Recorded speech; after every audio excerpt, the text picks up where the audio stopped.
பாட்டி சமையல் பேத்தி கிச்சன் அந்தந்த சீசனுக்கு ஏற்ற மாதிரி நம்ம ரெசிபீஸையும் மாற்றி மெனுவையும் மாற்றி மாவடூரில் நாங்கள் நிறைய விஷயம் புதுசாக பண்ணிகிட்ருக்கோம். ஏன் சம்மர் சீசனில் கிடைக்கிறதா ஏன் நம்ம சம்மரில் யூஸ் பண்ணுவோம், ஏன் வந்து நம்ம இன்னும் மழை காலத்துலேயோ இல்லை வின்டர்லேயோ யூஸ் பண்ணக்கூடாது, அந்த இதுக்குன்னு உள்ள ஒரு குணம்னு ஒன்று இருக்குது. அந்த குணத்தை வந்து நம்ம மாற்ற முடியாது. இப்போ இந்த சம்மர் சீசனில் உங்களுக்கு மெலன்ஸ் நிறைய கிடைக்கும், அதாவது தர்பூசு வெள்ளரி பழம் சொல்கிறோம். அதெல்லாம் எதுக்கு சாப்பிட்ணுன்னா உடம்புக்கு குளுமை தரக்கூடியது. எதுக்கு இருக்கிற சம்மரில் நமக்கும் ஹீட் ஜென்ரேட் ஆகாமல் நம்ம உடம்பை நம்ம பார்த்துக்கணுங்கிறதுக்காக தான். குளிர்காலத்தில் பார்த்தீங்கன்னா பப்பாளி நிறைய கிடைக்கும். எதுக்காக? உடம்புல கொஞ்சம் சூடு வரணுங்கிறதுக்காக சாப்பிட சொல்கிறாங்க. இதெல்லாம் தான் சின்ன சின்ன விஷயம். எதை வந்து என்னென்ன இடத்துல சாப்பிடணும், எப்படி சாப்பிட்ணுன்றது நம்ம முன்னோர்கள் நம்ம ட்ரெடிஷ்னலாக என்னெல்லாம் பண்ணணுன்றதை சொல்லியிருக்காங்க. அதை நம்ம எப்படி எடுத்துகிட்டு வந்து நம்ம எப்படி மாவடு பிளாட்ஃபார்மில் கொண்டு வந்தோம், அது வந்து பாட்டி சமையல் பேத்தி கிச்சனாக கொண்டு வந்து அதுலேருந்து நிறையா வர ரெசிபீஸ் தாங்க இதெல்லாம். இந்த வகையில் இந்த வாரம் நாங்கள் கொடுக்குறது வந்து கருவேப்பிலை துவையல். உங்களுக்கு இன்க்ரீடியன்ஸ்லாம் ரொம்ப கம்மியாக தான் இருக்குங்க. இது எப்படி பண்ணலான்றதை நம்ம வீட்டில் ஆஸ் யூஷுவல் உமாமா இருக்காங்க, உமாமா உங்களுக்கு சொல்லுவாங்க. வாங்க பாட்டி சமையல் பேத்தி கிச்சனில் ஐ திங்க் ஒரு சின்ன பிரேக்குக்கு அப்புறம் இப்போ நீங்கள் திருப்பி வரேன். ஆமாம். ஸோ இது வந்து இப்போ கருவேப்பிலை தொகையில் எப்படி பண்ணலான்றதை நீங்கள் சொல்லலான்னு எனக்கு சொன்னேன். சம்மர்னா இந்த சரி கரிகா சேர்த்துக்கிறோம். ஆமாம். வின்டர்னா இந்த கரிகா சேர்த்துக்கிறோம் இருக்கு இல்லையா. கிடைக்கிற கரிகா கூட அந்தந்த சீசனில் என்ன கிடைக்கிறதோ அதான் யூஸ் பண்ணுவோம். அது யூஸ் பண்ணால் உடம்புக்கும் நல்லது, மனசுக்கும் நல்லது. ஸோ இப்போ என்ன நம்ம ஆரம்பிக்கலாம், என்ன பண்ணலாம்? இதெல்லாம் வந்து அரைக்கிற சமாச்சாரம் எதுவும் இல்லை, எக்ஸப்ட் இல்லை கொஞ்சம் அதுக்கப்புறம் அரைத்துட்டு தான் அரைக்கிறோம். சரி. முக்கியமான விஷயம் உங்களுக்கு நான் சொல்ல விட்டு போயிடுச்சு. இந்த கருவேப்பிலையை நாங்கள் மரத்துலேருந்து பறித்து தான் எடுத்துகிட்டு வந்து அதை வாஷ் பண்ணி அதை எடுத்துட்டு உருவிட்டு அந்த காம்பை தனியாக போட்டு வாஷ் பண்ணி அலசி காய வச்சுருக்கோம். ஸோ நல்ல எக்ஸ்பீரியன்ஸு. ஏன்னா யூஸ்வலாக நம்ம கடையில் வாங்கி கொத்தாக சரி அதை உருவ அதை எடுத்து பண்ணலான்னு. பட் இந்த வாட்டி நாங்கள் வந்து செடியில் இங்கே மரம் இருந்தது. ஸோ எதேச்சா அதுலேருந்து நாங்கள் பண்ணது. So it's an interesting fact. எப்படி இருக்குன்னு பார்ப்போம் டேஸ்ட்டு.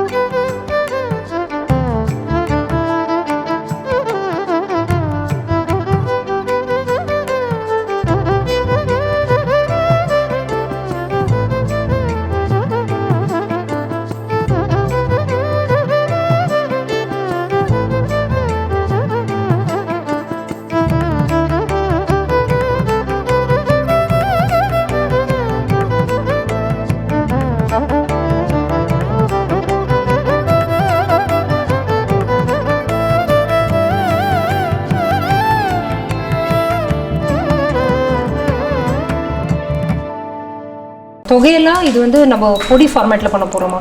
தொகையிலாவே பண்ணிக்கலாம். சரி.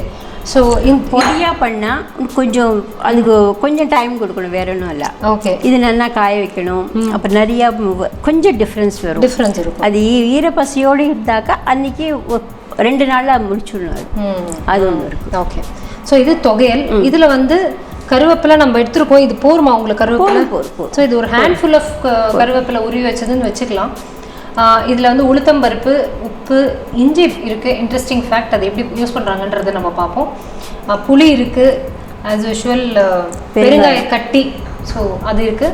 வத்த மிளகாய் இருக்குது. ஸோ ஐ திங்க் எல்லா பேஸஸும் கவர்டுன்னு நினைக்கிறேன் உங்களுக்கு நீங்கள் எடுத்து வைக்க சொன்னதில். ஆமாம். ஸோ எது முதல்ல இப்போ போட போகிறேன்? எண்ணெய் முதல்ல நீங்கள் எண்ணெய் எவ்வளோ? நல்லெண்ணெய் வந்து 2 ஸ்பூன் விட்டுருக்கேன். ஓகே. 2 பெரிய டேபிள் ஸ்பூனால? ஆமாம். ஒரு டேபிள் ஸ்பூன் தான் போதும், பெருசு இல்லை. ஓகே. இது குறைச்சலாக தானே இருக்குது. ஓகே. அதனால அது குறைச்சல் தான். உளுத்தம்பருப்பு 1.5 ஸ்பூன் போட்டால் போதும். ஓகே. ஓகே. ஸோ இது வந்து அந்த ப்ரௌனிஷ் ஆகணும். இது ஆணும். அதோட 2-3 வத்த மிளகா வச்சுக்கலாம். ஸோ காம்பை எடுத்துட்டு? ஆமாம், காம்பை எடுத்துட்டு தான். ஓகே. இல்லை நான் எல்லாம் தெரிஞ்சுக்கிறேன். காம்போட போடுறோமா இல்லையா அப்படி? காம்பு போடக்கூடாது ஆக்சுவலாக. ஓகே.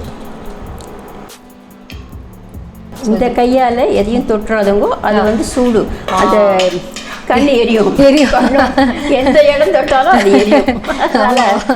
அது ஞாபகமாக வச்சுக்கணும். ஸோ இது வந்து இஞ்சி கொஞ்சம் தான் இது போகிறோமா? இந்த சின்னது அது ஓகே. அது அப்படியே போட்டுக்கலாம்.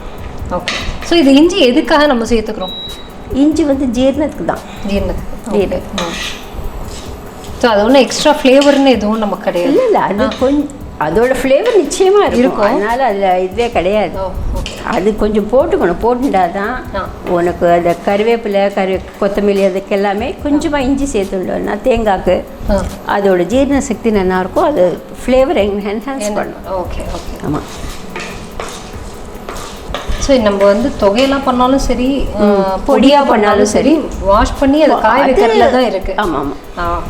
Okay okay. இதெல்லாம் தெரிஞ்சுக்கிறோம். ஸோ இது அப்படியே சும்மா அப்படியே ஈரத்தோடய போடக்கூடாதுல்ல, அதனால கேட்குறேன். போடக்கூடாது, அதுக்கு அது வீணாக போயிடும். சரி, இப்போ இது தனியாக வறுத்துட்டு இதை தனியாக கூட லைட்டாக பண்ணிட்டு பண்ணலாமா, இல்லை சேர்த்து தான் போட்டால் தான் அதோட இதுவா? இதுக்கு வந்து சூடு ஜாஸ்தி வேண்டாம். அதனால இந்த இலுப்பச்சட்டியோட சூடே போகிறதுனால இதை ஆஃப் பண்ணிவிட்டு இதை போட்டால் கூட வேறும். சரி சரி, ஓகே. அப்படிதான். ஸோ உப்பும் நீங்கள் கருவேப்பிலை போடும்போது தான் உப்பு? ஆமாம். புளியும் அப்போ தான் நீங்கள் கருவேப்பிலை போடும்? அப்படி தான். சரி ஓகே. லைட்டாக ப்ரௌன் ஆயின் வருது. நைஸ். ஜென்ரலாக தொகையில் வந்து கொஞ்சம் தேங்காய் போடுவாங்கல்ல, அதெல்லாம் தேங்காயெல்லாம் கிடையாது. தேங்காய் போட மாட்டான். தேங்காய் எதுக்கு அவசியம் இல்லை. தேங்காய் உடனே யூஸ் பண்ணுறதா இருந்தால் தான் தேங்காய் போடுவான், இல்லாட்டா தேங்காவே கிடையாது. அது இப்போ கருவேப்பிலை தொகையல், கொத்தமல்லி தொகையல், புதினா தொகையலுக்கு எல்லாமே தேங்காய் சேர்த்துக்கு வந்து எக்ஸ்ட்ரா இதுக்காக தானே தவிர மற்றபடி அதை போடக்கூடாது. ஓகே. புளியங்காய் தொகையல் பண்ணலாம். ஆமாம். இது போட்டோமா? போடுறோம். அண்டு இது பெருங்காயம் வந்து இது போடலாமா? இல்லை, அத்தனை வேணாம். அதுக்கு ஆக்சுவலாக கொஞ்சமாக இருந்தால் போகிறோம். அதனால அதில் பாதி இருந்தால் நான் வந்து இதை உடச்சி தரேன். உடச்சி வேறு அப்படி போதும். அது போதும். ஓகே. அது இது நல்லா பொரிஞ்சு எடுத்து இது ஆமாம் ஆமாம், வாஷ் பண்ணி எல்லாம் வச்சுருக்கு.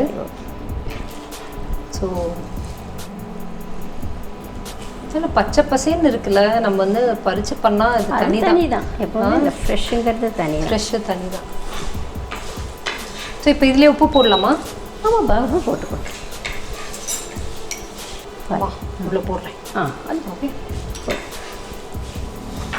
லேசாக போட்டோன்னா இதை வந்து ஒரு சுற்றினா போதும். சுற்றலாம். நல்லா பொடியாகவே நல்லா இருக்கலாம். ஓகே. பார்க்கவே அப்படியே ரொம்ப நல்லா இருக்குது. ஸோ ஒரு நிமிஷம் கழிச்சு நம்ம பண்ணிடலாம். அந்த சூட்டுக்கு அது இதாகிடும். ஓகே. அப்புறம் கொஞ்சம் ஆறினாட்டும் மிக்சியில் ஒரு சுற்றினா, இல்லாட்டா அம்மியில் வச்சு அரைச்சாலும் ஓகே. ஓகே, அம்மியில் வச்சு அரைக்கலாம். அதை அரைச்சிட்டே இருக்க வேண்டியதான். நமக்குலாம் நுவான்சஸே தெரியாது அதில். என்னப்பா எத்தனையோ கற்றுக்கிறீங்களா? அது கற்றுக்க. அது கரெக்ட், அது கரெக்ட், நல்லது. ஆமாம், ஏன்னா அதுவும் கற்றுப்போம்.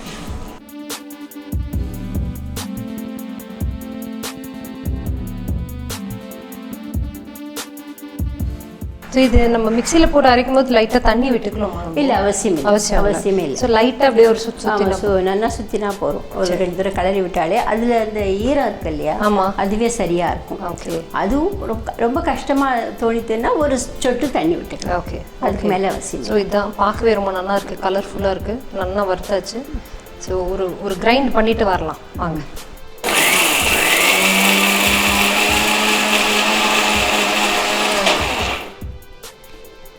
ஸோ மிக்சியில் நீங்கள் சொன்ன இதுக்கு பண்ணியிருக்கு. ஒரு ரவுண்ட் பாருங்கள், இது கரெக்டாக இருக்காங்க. கரெக்டாக இருக்கா?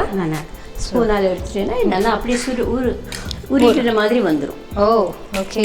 பிடிச்சி வச்சுடலாம். நம்ம இதுக்கு நம்ம வெல்லம்லாம் போட வேண்டாம். வெல்லம் ஆப்ஷனல் தான்.